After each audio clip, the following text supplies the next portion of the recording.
Le jeu vidéo a été établi comme le 10e art au début du 21e siècle. Une décision souvent débattue mais de plus en plus admise, car ce médium est universel et intemporel. Avec plus de 3 milliards de joueurs à travers le monde, les jeux vidéo transcendent les époques et les cultures. Des titres emblématiques comme The Legend of Zelda ou Super Mario continuent d'être appréciés des décennies après leur sortie, démontrant leur caractère intemporel. Ces jeux sont bien plus que de simples divertissements. Ils sont créés par des artistes qui véhiculent des idées et des émotions, nous poussant à réfléchir sur nous-mêmes et sur le monde qui nous entoure. Hegel, dans son ouvrage esthétique de 1835, affirme que l'œuvre est un moment du développement de l'esprit. Cela signifie que l'art, y compris les jeux vidéo, permet de développer notre esprit, notre espace spirituel, et de prendre conscience de soi.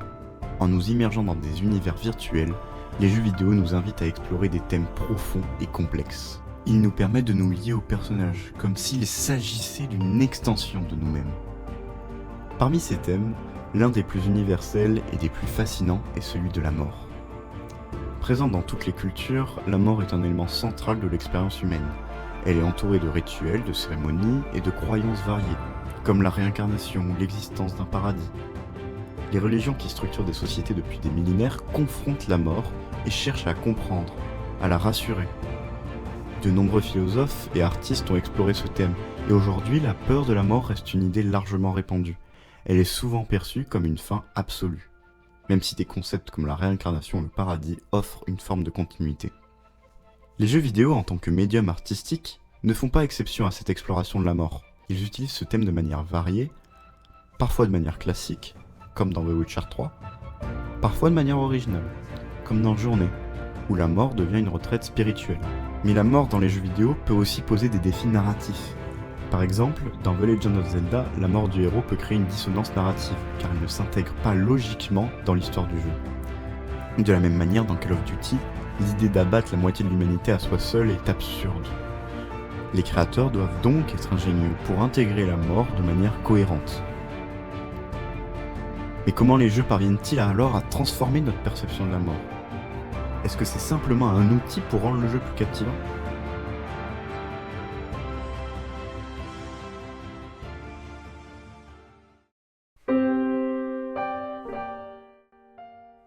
L'animal est de manière générale sensible à la mort. On a déjà observé certains d'entre eux essayer d'échapper à la mort par instinct, pleurer la mort d'un proche, ou alors essayer de sauver un camarade comme des souris, réalisant ce qui semble être des gestes de premier secours. L'humain est donc comme tous les animaux sensible à cela. On pleure à la mort de nos proches, on essaie d'éviter le pire par instinct. Ce chagrin que nous ressentons dans la vraie vie, nous le ressentons dans toutes les activités, à condition qu'on établisse un lien avec les personnes, avec les personnages. Combien de personnes ont pleuré devant Titanic ? Combien de joueurs ont pleuré devant la mort d'Aerys Gainsbourg dans Final Fantasy VII ?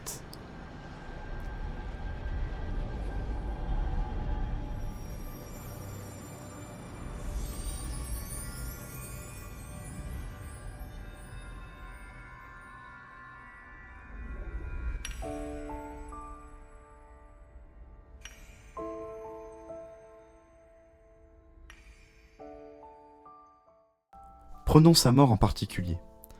Avec sa mort, on perd une camarade avec laquelle on a eu le temps de s'attacher, de prendre du plaisir. Ironiquement, celle-ci dit à plusieurs reprises qu'elle craint le ciel, de là où viendra Sephiroth, son assassin.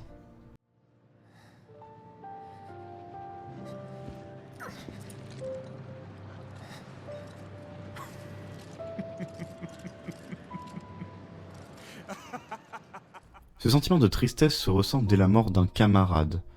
En effet, le jeu ne peut pas nous tuer définitivement dans la plupart des cas, car cela reviendrait à stopper l'aventure du joueur, ou alors il faut attendre la fin du jeu. Étrangement, lors de ce cas bien particulier de notre mort, nous ne ressentons pas forcément une grande tristesse, alors que c'est nous qui incarnons le personnage. Peut-être parce qu'en réalité on ne peut pas savoir ce que l'on ressentirait à notre propre mort, vu qu'on est mort. Cependant, afin de créer la tristesse chez le joueur, la mort d'un camarade est assez efficace. Dans Undertale, certains boss sont des amis, des camarades, et nous devons les tuer pour avancer. Cela crée un sentiment bien étrange chez le joueur, qui lors du combat doit à chaque attaque tuer petit à petit un camarade auquel on s'est attaché. D'une manière similaire, la saga Fire Emblem crée ce sentiment de désespoir via la mort. Ce jeu se déroulant au tour par tour a une règle simple. La mort de tout personnage est définitive, allié comme ennemi. Ce fonctionnement cruel crée plusieurs sentiments. D'abord celui de défi, car cela signifie qu'à chaque instant on est susceptible de perdre quelqu'un d'important et donc de s'affaiblir.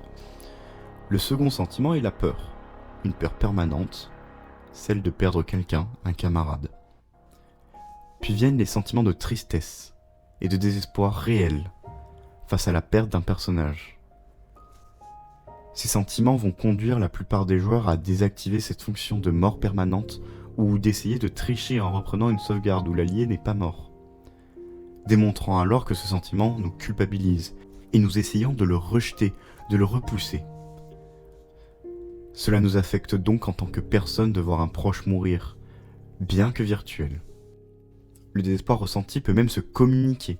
Dans Under Lilies ou Under Magnolia, la mort est omniprésente. Les PNJ ou le personnage principal ont perdu des êtres chers, et cela crée une ambiance suffisamment mélancolique pour que le joueur, sans avoir tant parlé avec les PNJ ou avoir rencontré ces êtres chers, se sente envahi de désespoir à son tour. La musique est un élément essentiel du jeu réalisé par l'artiste Millie, et les décors y sont pour beaucoup, car ils posent l'esprit du joueur dans une position telle qu'il est propice de recevoir des informations. Ces deux jeux nous mènent d'ailleurs à combattre nos anciens camarades, ce qui accentue le sentiment de désespoir. From Software a aussi compris que la mort a une importance capitale dans l'ambiance d'un jeu, car elle crée chez le joueur ses sentiments divers. C'est pour cela que lorsqu'on meurt dans ces jeux Souls-like, il y a une conséquence narrative à notre résurrection. Dans les Dark Souls, le personnage principal qui est un mort-vivant se voit retirer à chaque mort une partie de son humanité. Cette information tend le joueur, car elle le place dans un imaginaire de la mort très commun. Vie opposée à mort. Donc, par extension naturelle de notre pensée, humain opposé à mort. Cet imaginaire de mort est celui qui crée chez nous ce désespoir. Les jeux s'en servent, certes, mais nous le montrent. Ils le collent à notre visage, avec le désespoir, la tristesse, le dégoût, la mélancolie que l'on ressent. Cette représentation de la mort parfaitement commune est exacerbée par ces jeux. Ils peuvent pousser à la réflexion sur ces dernières, que l'on voit ici comme une pure ennemie, qui ne fait que prendre la vie, prendre la joie, prendre l'humanité. La mort semble donc bien nous impacter à chaque fois, mais en réalité, tous ces exemples font écho à ce que j'ai dit plus tôt, à une condition d'être en lien avec les personnages. En effet, la mort revêt une importance si elle impacte une personne, un personnage que nous côtoyons, ou bien une personne que nous rencontrons. Mais dans le cas où nous n'avons aucun lien avec la personne morte, est-ce toujours le cas ? Prenons Frostpunk. Un hiver éternel, le froid, le grand froid, opposé à la chaleur de la vie. Paradoxalement, il fait plus chaud au pôle, maximum moins 1 degré. Objectif ? Survivre. Des champs de glace, du charbon au générateur et puis bon courage. Des villes avec à peine 100 ou 200 âmes. Ce jeu, j'espère, doit résonner avec une phrase commune. La vie d'un homme est une tragédie, celle d'un million, une statistique. Cette phrase illustre une représentation de la mort que vous avez, et que pourtant peu réalise. C'est le concept de mort au kilomètre. Lorsque beaucoup de personnes meurent, ou si elles sont totalement étrangères à votre personne, si bien que vous ne connaissez aucune personne liée au décédé, alors la mort ne vous impactera pas. Lors de la chute des tours jumelles le 11 septembre 2001, si vous n'étiez pas concerné de près ou de loin par la mort d'un malheureux, ce qui vous a touché c'est en réalité le nombre de morts, ou l'attaque au symbole, mais la mort de chaque individu en particulier n'a pas causé chez vous une tragédie. Ce constat est peu acceptable, car il s'oppose a priori à notre morale, mais il est bien réel. Sur Frostpunk, lorsque vous devez survivre, les personnes qui décèdent ne sont qu'une valeur pour vous, une paire de main d'œuvre, des bouches en moins à nourrir, des logements à chauffer en moins. Ce constat est encore plus frappant avec Frostpunk 2, où les habitants, la main d'œuvre, se comptent en milliers. La mort des habitants n'est réellement plus qu'un chiffre des ouvriers assignés à un autre endroit. En soi, la mort ne vous affecte plus, ou plutôt, elle devient simplement une variable à prendre en compte. Une variable dont vous pouvez vous servir, vu que dans Frostpunk 2, vous pouvez par choix politique décider de laisser mourir dans le froid vos opposants politiques. Ce qui vous mène réellement à prendre la mort comme une variable, un moyen d'arriver à vos fins. On observe donc ici bien deux représentations de la mort. Une mort tragique, qui cause chez nous des sentiments de désespoir, de dégoût, mais aussi une mort qui ne nous affecte pas. Des chiffres, une statistique. Ces deux représentations qui a priori s'opposent vivent en nous, de manière paradoxale.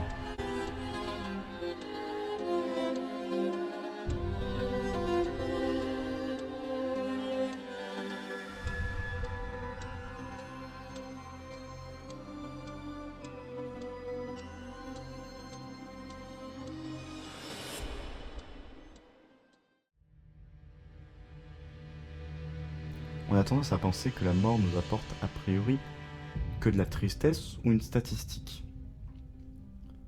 Mais en réalité, elle nous en apprend plus qu'on ne le pense. Beaucoup de jeux viennent y chercher une sorte de professeur. La mort permet aux joueurs d'apprendre quels sont les échecs qui l'ont conduit à ce moment. Mauvais choix, mauvaises actions, ennemis trop forts. Beaucoup de raisons peuvent nous amener à mourir, mais elles sont toutes dues à notre responsabilité. Après tout, nous incarnons le jeu, nous incarnons le personnage. Donc en mourant ou en essayant de ne pas mourir, nous retenons, nous apprenons. Elden Ring le fait très bien. Au début du jeu, nous suivons un tutoriel pour nous aider à comprendre les différentes actions possibles. Puis après cela, nous sommes lâchés dans un monde magnifique, mais aussi très cruel.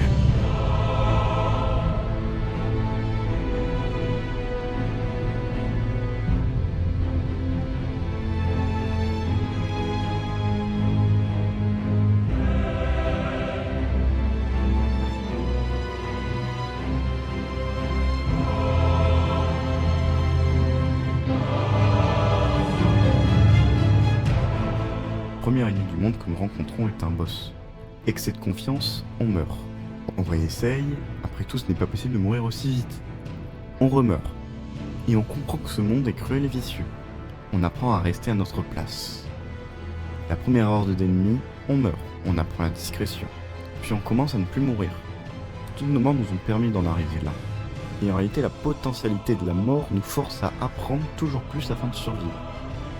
Ainsi, on ne meurt plus, sauf face au boss, où à chaque mort, on apprend un peu plus les patterns et on réessaie jusqu'à avoir une connaissance pointue de l'ennemi, ce qui nous mène à la victoire.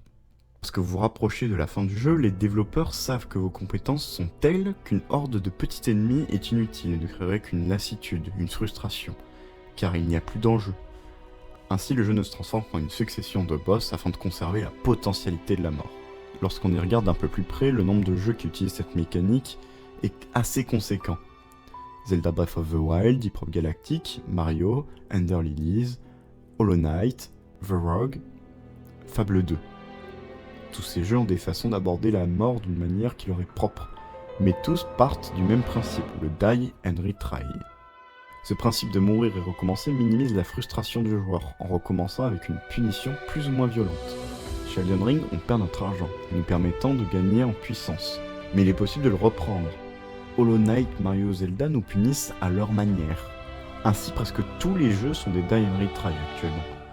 Certains sont juste beaucoup plus laxistes dans la manière d'être que d'autres, typiquement Zelda. Le but ici est de minimiser la frustration au profit du jeu, tout en conservant ce principe de mort, qui accorde de la tension aux joueurs, en préservant une certaine difficulté, une potentialité de la mort, et en se servant d'elle comme une maîtresse, un professeur. Ainsi, les développeurs doivent trouver un subtil équilibre. Mais certains jeux viennent pousser cette mécanique jusqu'à l'extrême limite. Fable 2 par exemple. Ce jeu d'action est notamment connu pour son principe de mort étonnant. À la mort du personnage lors d'un combat, on tombe et on se relève avec toute sa vie. On réapparaît et on reprend notre combat comme si rien ne s'était passé.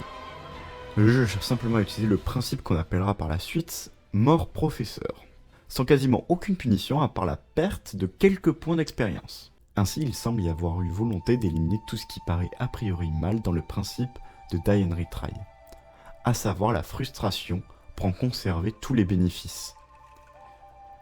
Bien que le jeu ait reçu des critiques excellentes, le jeu a donné aux joueurs un sentiment de lassitude, avec un personnage qui donne l'impression d'être immortel. Il y a rupture de l'équilibre, le jeu n'arrive plus à respecter un fondamental. L'incarnation du joueur dans le jeu est impossible. L'absence de potentialité de la mort rend le jeu étrange, et l'aspect professoral de la mort disparaît. Les joueurs n'apprennent plus en mourant mais en répétant des actions, ce qui est barbant. It Takes Two enlève lui aussi toute frustration via la mort. Mais c'est justement là le principe du jeu. Retirer toute la frustration via la mort crée un détachement entre le joueur et le jeu, afin de profiter de la vie réelle et de son partenaire de jeu, ce qui est le point essentiel du jeu. Certains jeux essayent aussi à contre-pied de capitaliser sur la frustration, sur la tension. On a pu voir dans Elden Ring toute la cruauté du monde. Le jeu ajoute aussi un compteur de mort. Au fond de vous, vous désirez un nombre de morts faibles. Tension. À la mort, on perd notre argent, plus un sur compteur. Frustration.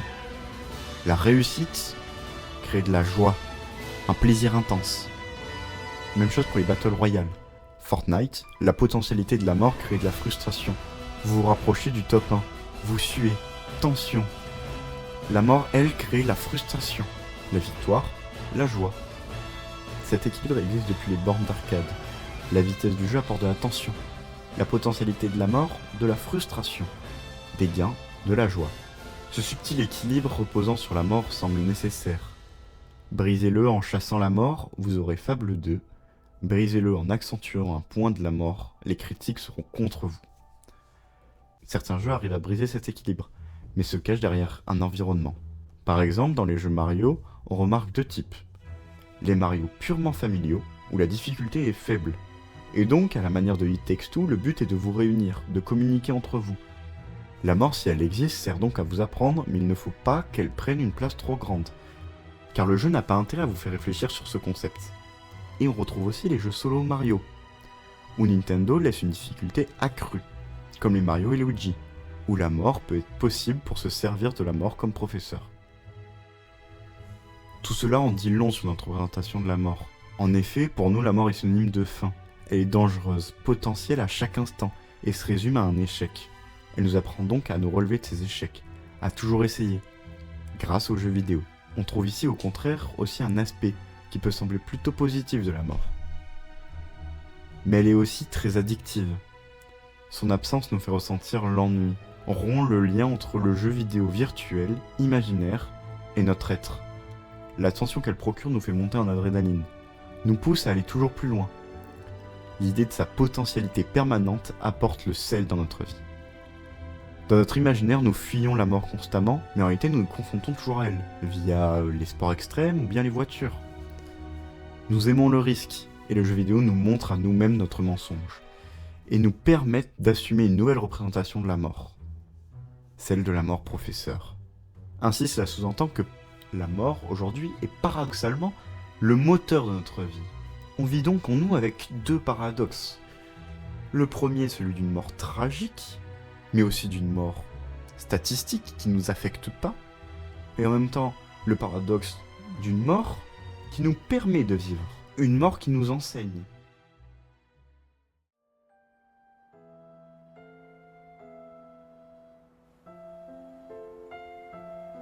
On a pu observer jusqu'ici différents cheminements de pensée. Cet arc et le jeu vidéo nous amène à réfléchir sur la mort, une mort bénéfique, une mort tragique, une mort nécessaire. Mais après tant d'aventures, de frustration, de retour en arrière, il est parfois temps de se confronter à une mort définitive. Non pas pour les autres personnages, mais pour le personnage principal, donc en soi une mort virtuelle pour le joueur. Le modèle de Kubler-Ross montre le deuil comme une succession de 5 étapes. Déni, colère, marchandage, dépression et acceptation. Ce modèle peut être discuté car toute personne est différente, mais après de multiples observations, ce modèle tend à donner de bons résultats. Car même si certaines étapes sont absentes, le deuil se finit souvent par une acceptation, un soulagement. Gris illustre cela. En effet, le joueur passe par de multiples décors. La couleur, l'ambiance, la succession de ces changements tournent autour de ces 5 étapes, poussant le joueur en essayant de s'adapter à ces étapes, à les comprendre, d'essayer de ressentir ne serait-ce qu'un peu ce que les hommes condamnés ressentent. Et c'est ce qu'il se passe. La durée extrêmement courte du jeu sert ici à ne conserver que l'intensité des émotions qui pourraient s'estomper sur un jeu plus long, car le joueur lambda n'est pas condamné. Elle est aussi là pour que le joueur découpe le moins possible son temps de jeu, pour que tout soit réalisé d'une traite, que le joueur observe ses émotions de bout en bout. Personnellement, l'émotion la plus intense corrobore les observations. À la fin du jeu, le soulagement, l'acceptation, le sentiment d'épanouissement, de ne rien regretter, de profiter du moment, comme si plus rien n'avait d'importance, voilà ce que j'ai ressenti. Voilà l'émotion la plus forte qui découla de ce jeu selon moi. L'acceptation de la mort, son retour, que nos esprits considéraient comme fatal, est finalement chaleureux et offre du bonheur. Cette représentation de la mort est à l'opposé de l'habituel, mais existe bel et bien. Elle est cachée en nous, ou bien née à la suite de chocs émotionnels.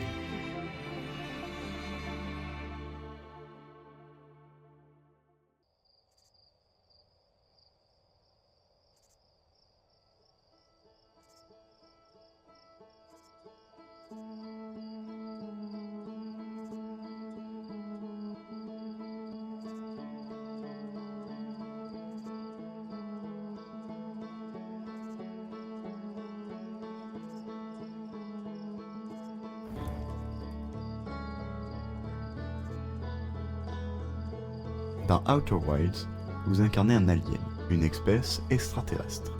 Les Atréiens, avec 4 yeux, à la peau bleue dans un système très éloigné. Dans ce jeu, notre étoile se meurt en 22 minutes.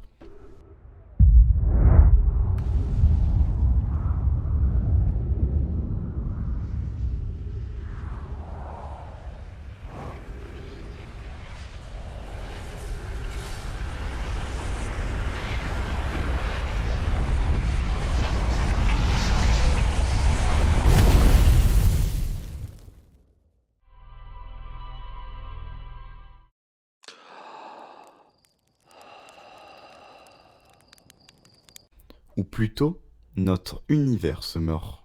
Mais à chaque mort, vous revenez au début du jeu. Sauf si vous mourrez très vite, ce qui est très rare mais possible. Ainsi, vous devez explorer votre système en observant peu à peu le nombre d'étoiles diminuer dans l'espace. La mort vous enveloppe, de plus en plus, avec le temps qui passe jusqu'à laisser un espace froid et votre étoile sur le point de mourir à son tour. Lors de votre aventure, vous pourrez être amené à rencontrer Gabbro, un ancien astronaute qui, tout comme vous, subit les boucles temporelles. Cette rencontre vous pousse à la réflexion. Premièrement, vous n'êtes pas un élu subissant les boucles et devant sauver le monde. Vous êtes juste un chanceux. Deuxièmement, les discussions que vous avez avec lui vous poussent à méditer sur la mort. En effet, Gabbro vous pousse à comprendre que pour vous c'est une expérience de vie et qu'il faut paradoxalement la vivre. Cet Atréien est relax, détendu. Cela résonne en partie avec l'idée d'acceptation de la mort. Au cours de votre aventure, vous serez toujours confronté à la mort, tant par la vôtre que par celle des autres. Les Nomai, espèces très avancées technologiquement, décédées dans votre système il y a plusieurs millénaires. Ces Nomai sont au cœur de l'histoire. Vous observez leurs vestiges. Ici, la mort crée un sentiment de nostalgie, de mélancolie, comme pour Under Lilies. Ces sentiments passent à travers des villes, des squelettes, des messages cachés. Ces Nomai étaient à la recherche d'une chose, l'œil de l'univers. Quelque chose d'absurde, capable d'irradier l'univers d'ondes très puissantes, mais capable de se rendre a priori indétectable. Et selon eux, il se trouverait dans ce système. Lors de votre aventure, vous serez éventuellement amené à rencontrer une Nomai sur un lieu bien particulier. La lune quantique. Cet astre céleste arrive à produire des effets quantiques à grande échelle. Et ainsi, elle peut changer de planète si vous ne la regardez pas. Et peut aussi se mettre en orbite d'un corps astral bien étrange et inconnu de tous. La lune quantique peut se retrouver à 7 positions différentes. Cependant, sur cette lune, vous rencontrez un être qui ne devrait pas exister. Solanum, une Nomai. En discutant avec elle, vous comprenez alors qu'elle se rend compte d'une chose. Elle se sait mort. Ou plutôt, elle le pense. En effet, l'aspect quantique de la Lune arrive à plonger Solanum dans un état de superposition quantique, où elle a pu mourir, ou non. Mais vous connaissez la vérité. Elle est bel et bien morte. Ainsi, dans 6 réalités, Solanum est bien décédée, mais dans une unique réalité, elle est toujours vivante. Les raisons de cette absurdité sont connues. Le poison qui a tué toute son espèce n'a jamais atteint la Lune quantique autour du corps astral bien étrange, mais bien la Lune quantique autour de notre planète. Il y a aussi autre chose de perturbant. Solanum, au-delà de ça, est né il y a plus de 200 000 ans avant nous, nous permettant de penser que le temps est inexistant autour de cet astre massif, ou bien il ralentit le temps à l'extrême. Selon les lois de la physique, cela indique une masse telle que seul l'œil de l'univers correspondra à cette description. Oui, vous êtes bien à côté de l'œil. Quelque chose de suffisamment perturbant pour respecter les lois de la physique quantique et celles de la relativité. Cela nous vient donc poser en nous la question de la vie. Elle est là, connaissant le fait qu'elle est morte partout, sauf ici. Mais elle ne rentre pas dans une dépression. Elle accepte naturellement ce fait. Elle ne cherche pas à vous suivre, vous qui êtes son ami, et qui partez pour poursuivre votre mission. Mais accepte qu'en réalité, dans le système, dans le reste de l'univers, elle est morte.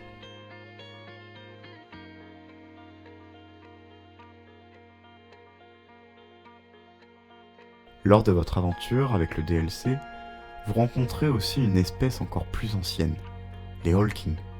Cette espèce est aussi partie à la recherche de l'œil de l'univers, et après l'avoir rencontré grâce aux ondes, Ils ont compris que l'œil était l'élément qui anéantirait l'univers.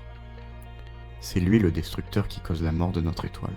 Plongés dans un profond désespoir, ils ont ressenti une colère immense, et ils ont essayé de marchander leur vie en bloquant les ondes de l'œil et en s'enfermant dans une bulle spirituelle où même la mort physique ne pouvait les attraper. Du moins si le feu est présent. En se croyant ainsi immortels, ils ne sont pas passés aux autres étapes du deuil. Tous, sauf un, qui va délibérément annuler le bouclier sur l'œil pendant un court instant, permettant alors aux Nomai à l'autre bout de l'univers de détecter pendant quelques secondes l'œil, d'où leur venue dans ce système. Cependant, le traître à son peuple fut enfermé.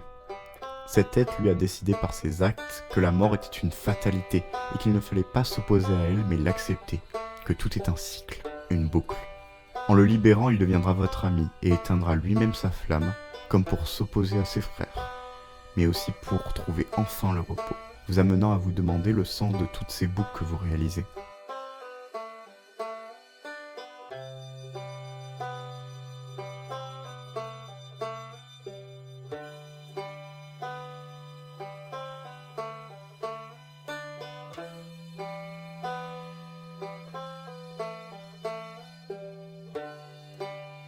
Finalement, vous découvrez où se cache l'œil. En vous y rendant, vous comprenez une chose. Le temps est arrêté. L'œil vous joue des tours. Il pénètre votre esprit et vous laisse le choix. En effet, il vous questionne, via vos amis, quelle que soit leur espèce. Les boucles infinies ou bien la mort de l'univers.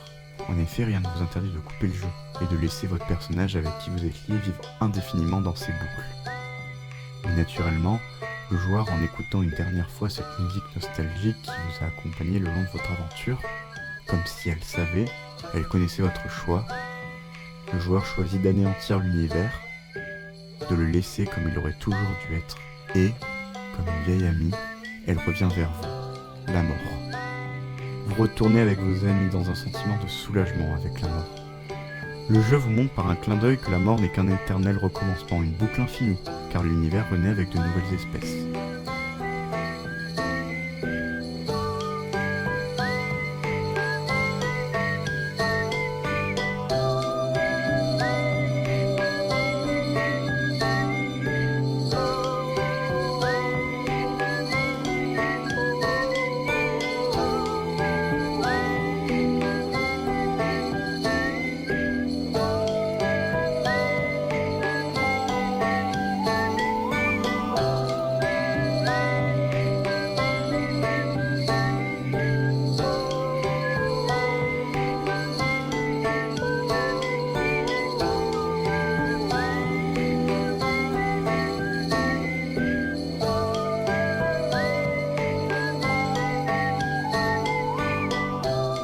À Outer Wilds, on en apprend beaucoup plus sur la mort. Il nous permet de dépasser les concepts de mort qui lui donnent un sens profond, en apportant finalement un sens bien plus simple à celle-ci. La mort n'est qu'un repos nécessaire pour vivre, la fin d'un cycle, d'une ère. Elle n'est que le prolongement d'une vie, et son aspect inconnu n'est en soi qu'un simple miroir de la vie, où tout est inconnu.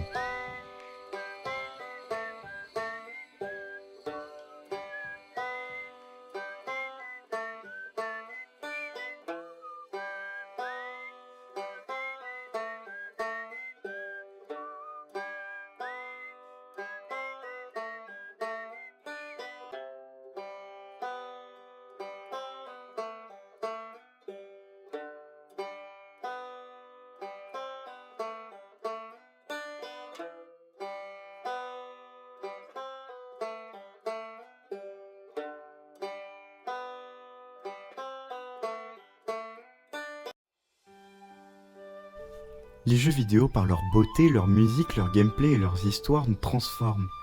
Ils nous aident à dépasser la mort, à l'accepter, à s'en servir, et à comprendre ce que cela dit de nous. Ils nous poussent à réfléchir et à évoluer, en nous offrant un espace unique pour explorer des thèmes profonds comme la mort. Cette étude, bien que personnelle, vise à montrer que les jeux vidéo ne sont qu'un vecteur de réflexion sur des sujets complexes. Il est intéressant de noter que les joueurs ne forment pas un groupe homogène. Différentes typologies de joueurs existent, chacune ayant des attentes et des réactions variées face à la représentation de la mort dans les jeux. Certains jeux sont conçus pour des publics spécifiques, que ce soit par leur niveau de difficulté, leur narration ou leur approche de la mort. Par exemple, des jeux comme It Takes Two ou Journey peuvent être pensés pour des joueurs cherchant une expérience émotionnelle réflexive, tandis que des titres comme Dark Souls ou Call of Duty ciblent ceux qui cherchent un défi et une immersion intense. En fin de compte, les jeux vidéo nous offrent une multitude de perspectives sur la mort, nous permettant de mieux comprendre et d'accepter ce concept universel. Ils nous rappellent que, bien que la mort soit inévitable, elle peut aussi être une source de réflexion et de croissance personnelle, une vieille amie qui nous attend.